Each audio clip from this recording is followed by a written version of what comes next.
All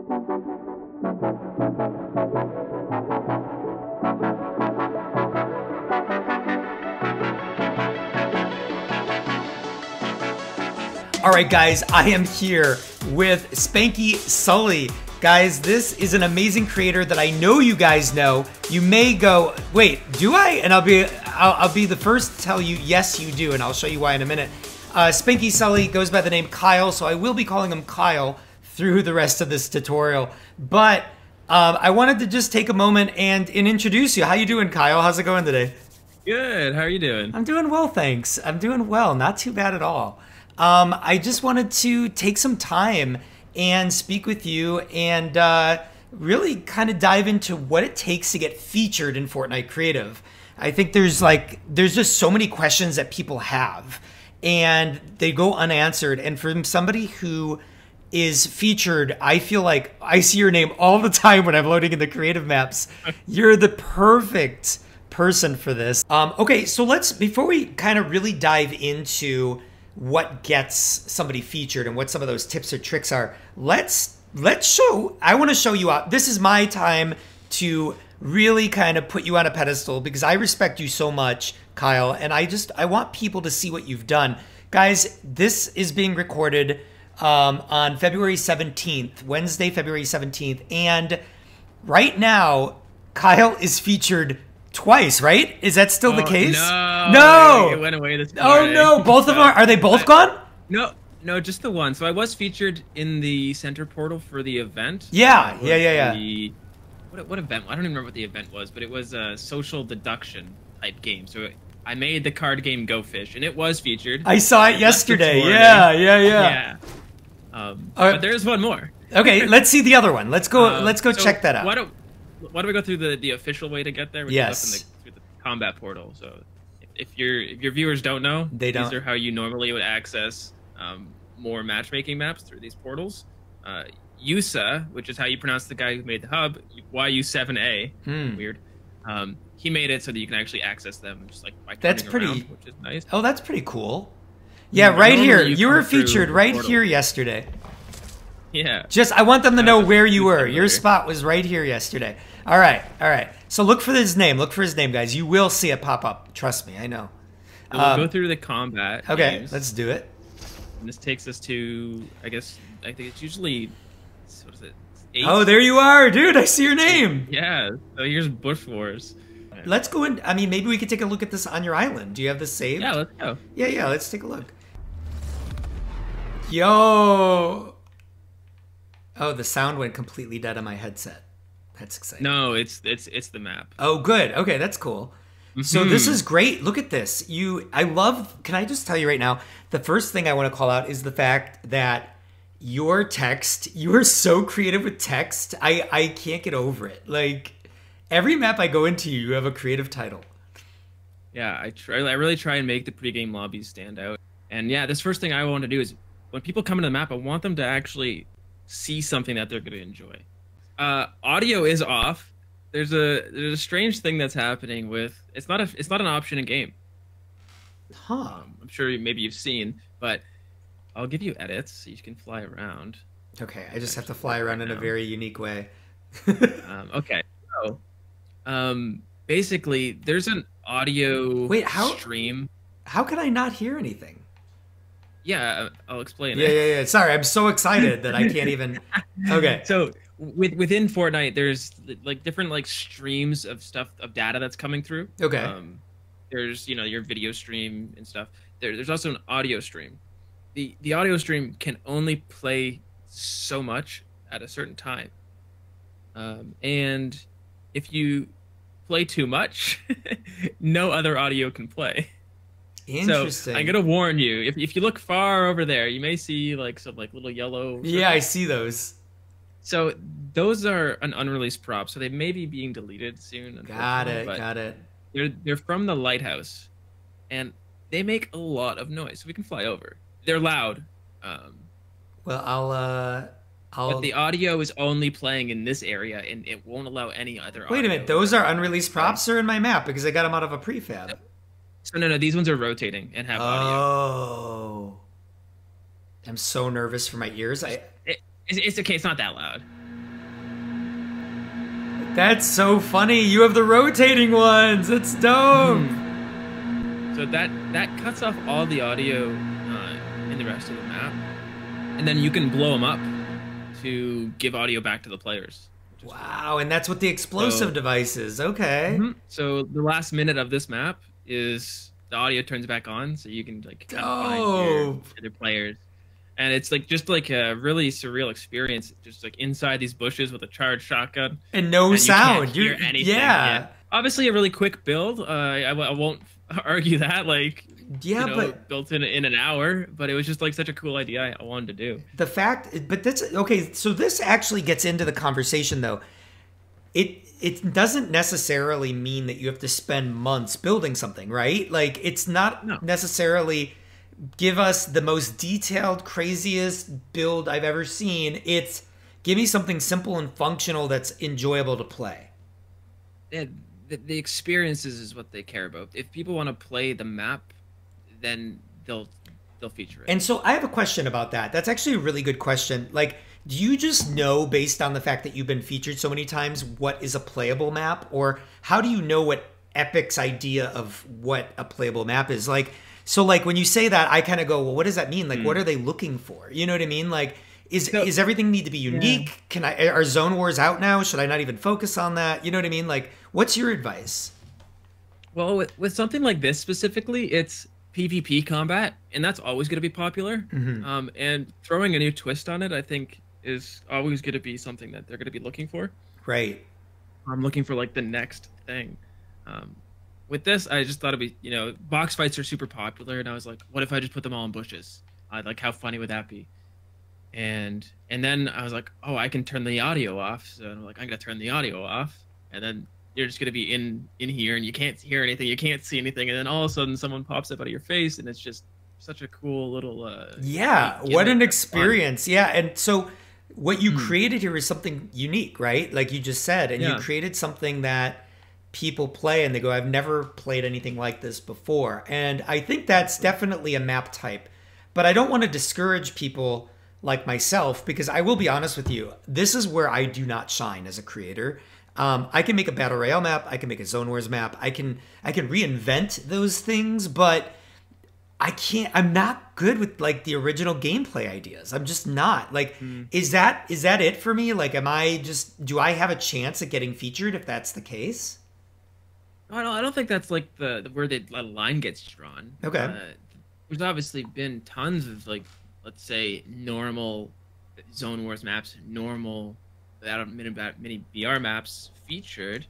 That like some more customized than others. We'll admit there's been some features that may have just been prefabs and stuff like that. But anyway, right. Besides the point.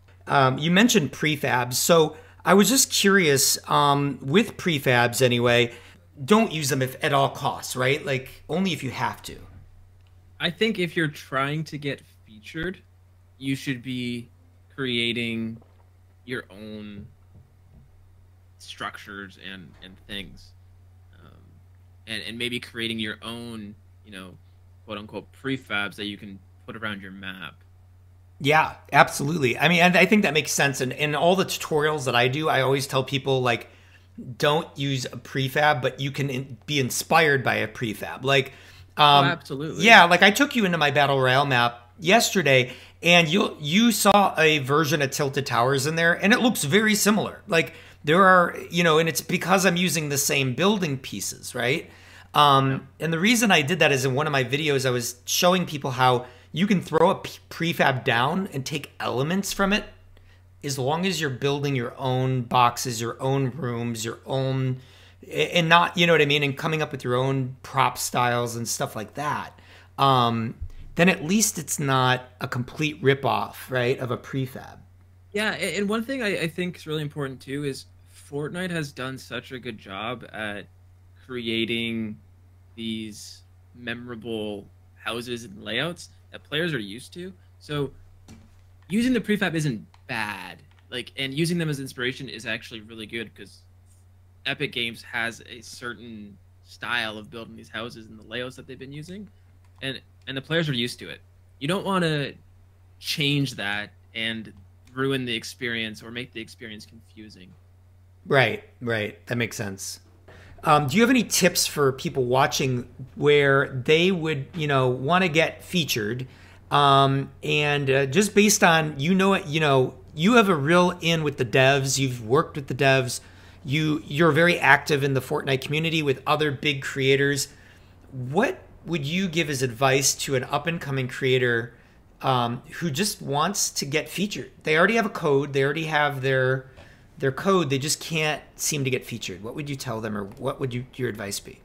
So what I have heard is the devs will watch a video that was submitted with the submission, and the first 5 to 10 seconds has got to catch their attention.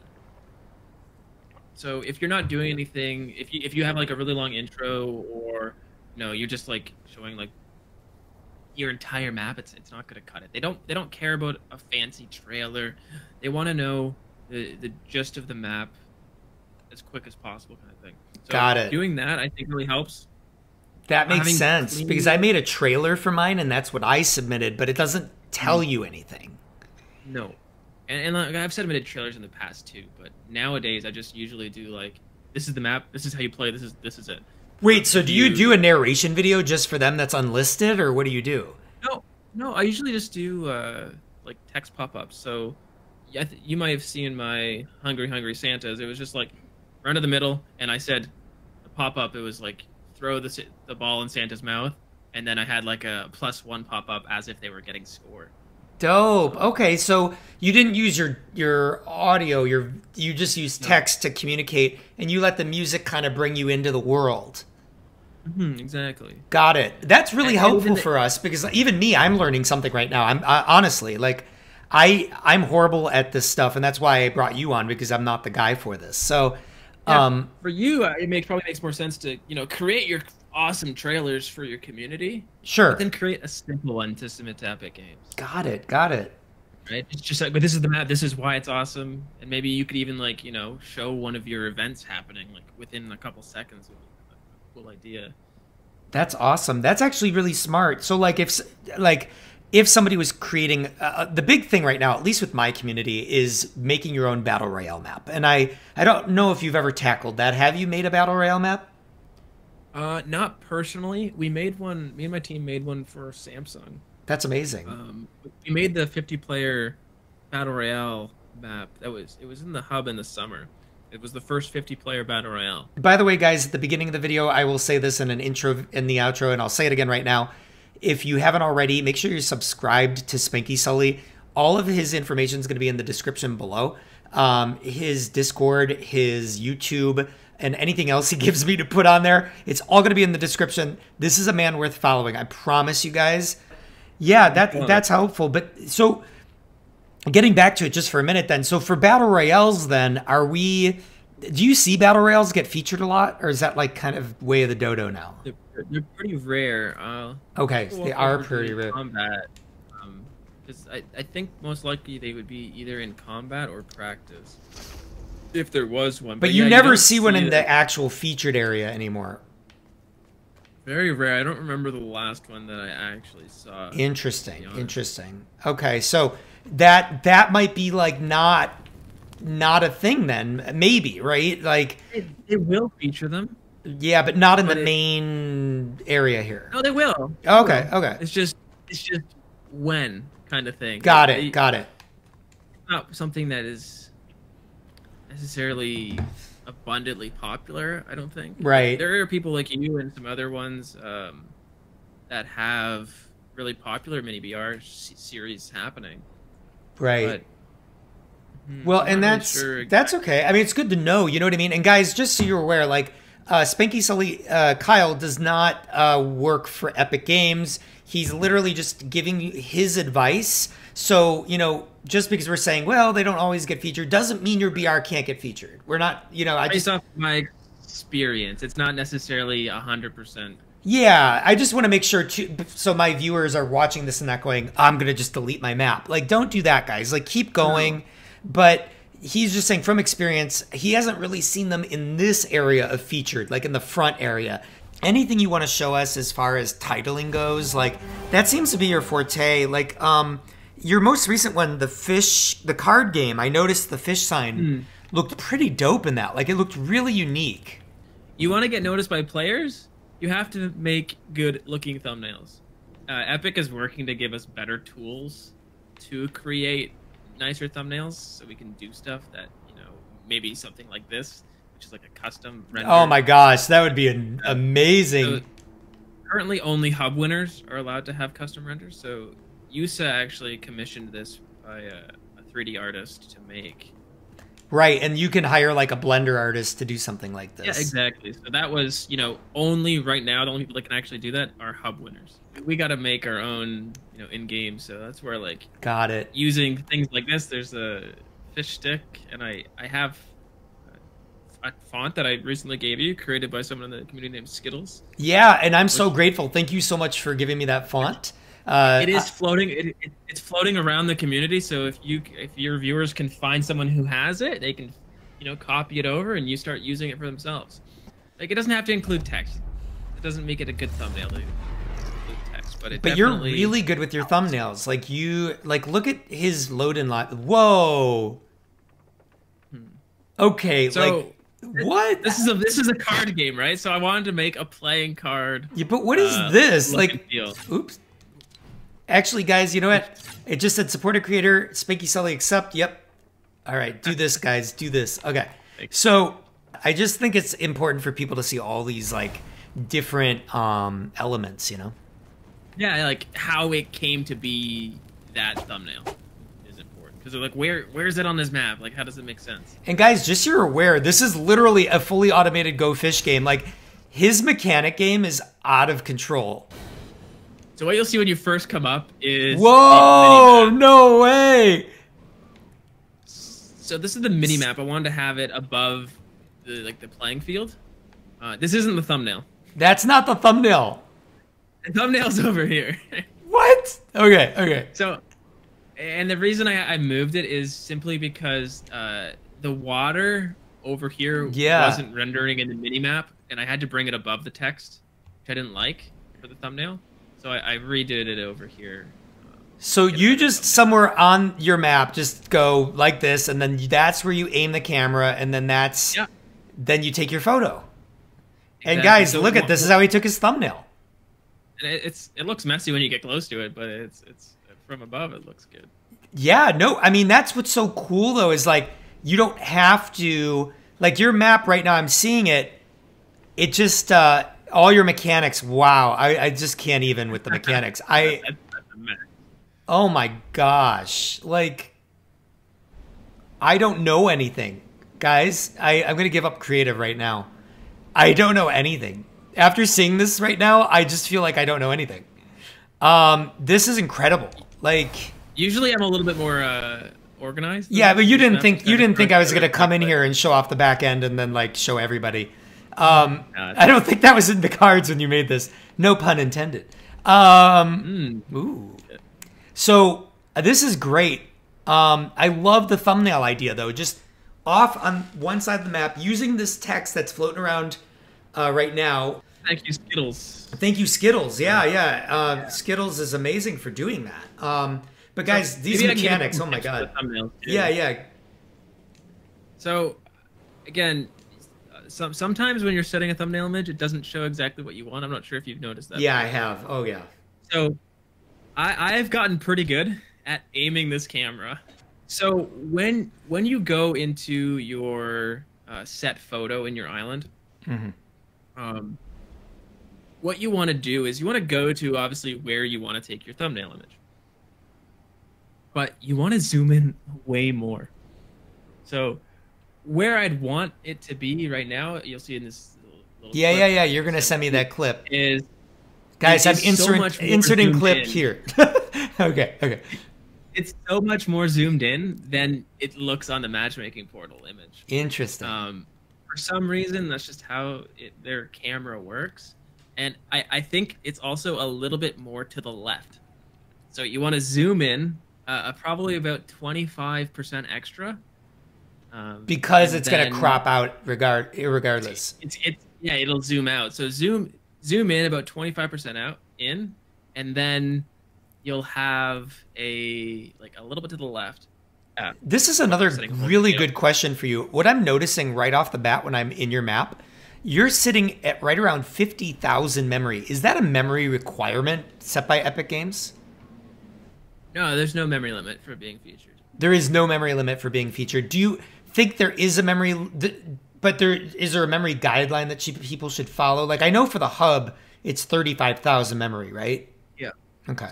For a featured map, honestly, there is no memory limit. What it comes down to is playability. Okay. If you're reaching 100,000 memory in a really confined area, it's not going to be fun. Like, people on lower end consoles such as Nintendo Switch, Xbox One S, and PS4 Slim will have issues. Got it. Got it. So you don't want to get up there just because it looks cool. You have to have a mixture of cool and functional. So you can have 100,000 memory. Maybe we can load up the 50-player Battle Royale map we made for Samsung. Just throwing that out there. Wait. So was this like an exception they made where you were allowed to have 50 people in a Battle Royale? Yeah. No way. Did they give you an extra space, or is it just the same size? Same map. Same map. Wow, that's amazing. Have you heard anything about pushing the limit from 16 to maybe 32? Yes, they're looking into it. I know. I think there was a map just a while ago that was 50 players again. I think one of the football, European football collaborations. I think it ended up going 50 player. Oh no, actually no, it was American football. It was the NFL map. No way. Okay, I definitely didn't play that. That's cool though. So this is a 50-player Battle Royale map, right? Obviously, it's 16 players if you're playing with your friends. But in matchmaking, it can support 50. You'll notice because of the scale of the map, the 100,000 memory doesn't hurt as bad. Really hinder the players, yeah. And so Quantum builds. I don't know if you're allowed to talk about your team at all, but like, how big is your team? Oh, I guess we could find out right here. No, it just says at Quantum builds. Everyone who helped with the maps is over here. We have more members than just these people, but these are the ones that helped with the Samsung project. SpankySully. Look at that though. Okay, we have Skittles, Barrio, Puzzler, Damien, Fatal Foe, Percy. Nice. Whoa. We had to build a 50-player spawn system for redeploy. Oh, crazy. One of the issues we ran into was that when we start the game, if you were to start in Skydive, the air, yeah. There's only 16 spots. Everything you see is 100% built from scratch. Shut the front door. Wow. I thought this was the train prefab, but no, you guys built this. We built everything. Skittles crushed it with the mountains and a lot of the terrain. Wow. I built the center circle. Yeah. And Skittles and Puzzler came up with the idea. The vault is open. Building. Oh, wow. That middle building is sick. Is custom, and the map is massive. We used the largest island possible. Which is the Grid or Kevin? There's one bigger. Wait, there's something bigger than Grid and Kevin? the Fortilla Island. Oh, that's right. I think the Shoreline Island are the same size. No way. When you're building on like the Kevin Island or whatever, the farther you spread out 100,000 memory, the less lag you're gonna feel. Yeah, it's way less things loading in what's actually immediately. Crazy about this is so what if I have this amazing map and I don't have a creator code yet? I don't have 1,000 followers. I don't meet the criteria, but this is a game-changing map, and Epic Games just needs to see this. They can't wait. Like, what do you do?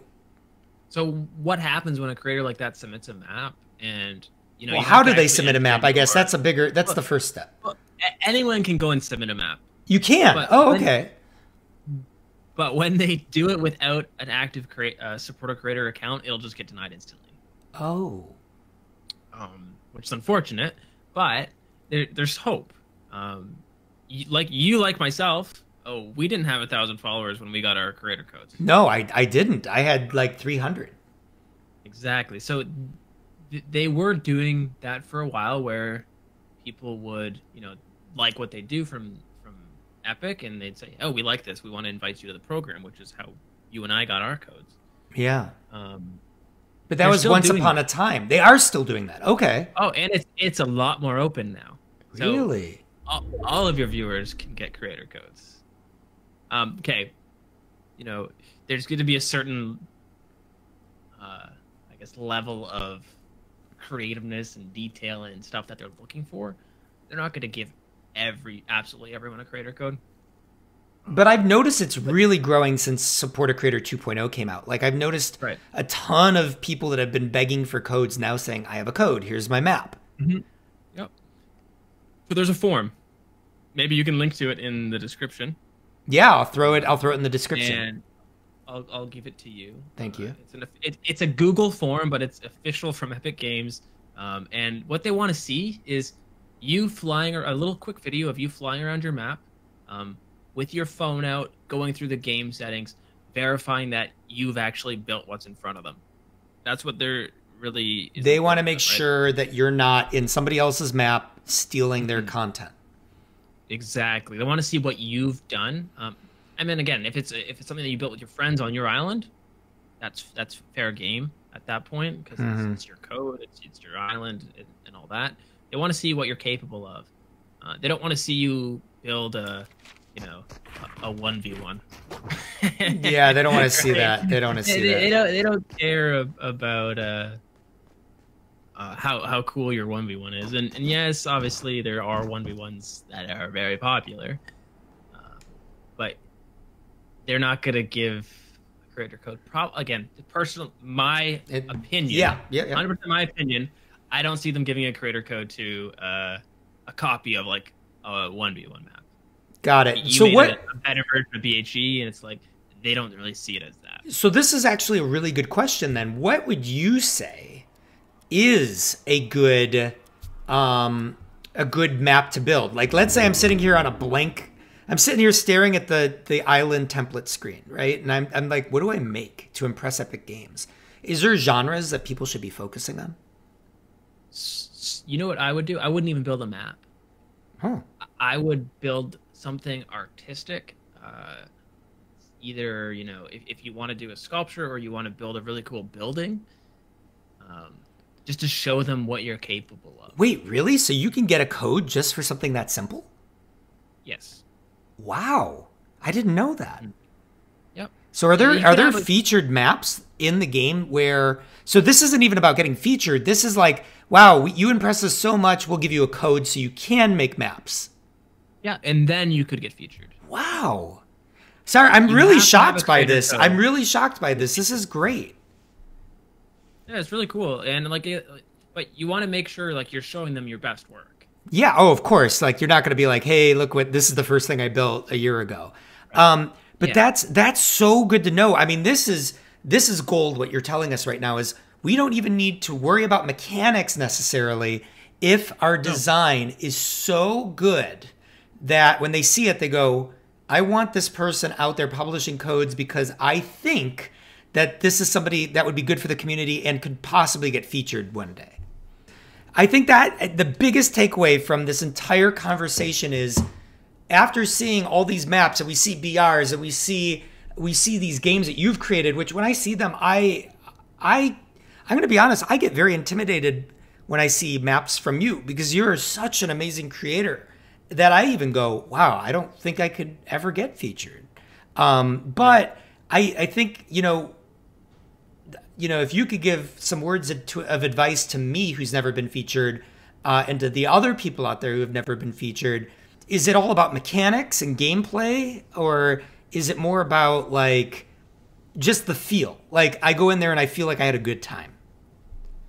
I think it's the combination of gameplay and feel. Like speaking of my current feature, Bush Wars. Yeah. The only mechanic in there is an explosive device and a timer. I mean, that's crazy how simple that is, right? And you're featured right now with that. And then you look at the other one, like we were in earlier, Go Fish, which might be one of my most complex mechanical maps. You need mechanics. You can't have a game without them. Oh, Yeah, you need the minimal. You still need some form of mechanics. Right. You need to make a storm circle. You need to make a. You need to give devices. They give them weapons and things. You Yeah. need mechanics, in even if it's just, you know, one device. You still need to do something with it. It doesn't need to be complex, but you need a functional game. Epic, they want it. One thing they actually care about is actually seeing. If they load into the map and check it out, they like seeing like actual win conditions. So if your game is always ending in a draw, they don't like that. They want to make sure that people who win know they win. Got it. So that's actually really good to know. So like you don't want to have draws show up. And that's actually something I might do. I'm going to be doing a video on soon anyway, because a lot of people when they're making their maps get draw on accident. They don't know how to fix it. Yeah. Well, there was just a new device added. Oh, right. The endgame device. This was amazing. I just can't thank you enough, Kyle, for being here and really taking the time out of your day to give us the tips and tricks on how to get featured. Thank you for providing us with the links. Thank you for providing us with all these hot tips. You know, maybe you do, maybe you don't, but do you have anything else that you want to leave us with? You know, any words of advice going forward for everyone about to go out there and start trying to test their luck in building a featured map based on what we've just talked about? Yeah, I think if it's something that you're really passionate about and it's something that you see yourself wanting to get into in the future, and maybe you want to get into game development, don't stop. You know, if you don't get featured, you don't get a code with a video that you submit to receive your creator code, don't give up. Try again, and you'll eventually succeed and get there. There's so many people being featured, you know, nowadays that haven't been featured before. There's like so many more places. If you look around the hub, there's so many more places to be featured. Yeah, so it's always going to be growing. Whether or not we're staying in the same format, who knows what's going to happen with, you know, hubs and things like that. But don't give up and just keep trying, and one day, I think you put in the time and the effort to learn and expand your knowledge, then you'll get there. Thank you again for everything. And guys, if you haven't already, I absolutely think you guys need to follow SpankySully. All of his information's below. I'm going to be dropping in his YouTube, his Discord, his supporter creator code, and anything else he gives me. But this is truly a creator that I am so fortunate that I got to meet, and I'm just so glad to have had for this video. Thank you again, Kyle. I'm so happy you could do this and be a part of this. Thanks for having me, Pete. Yeah, for sure.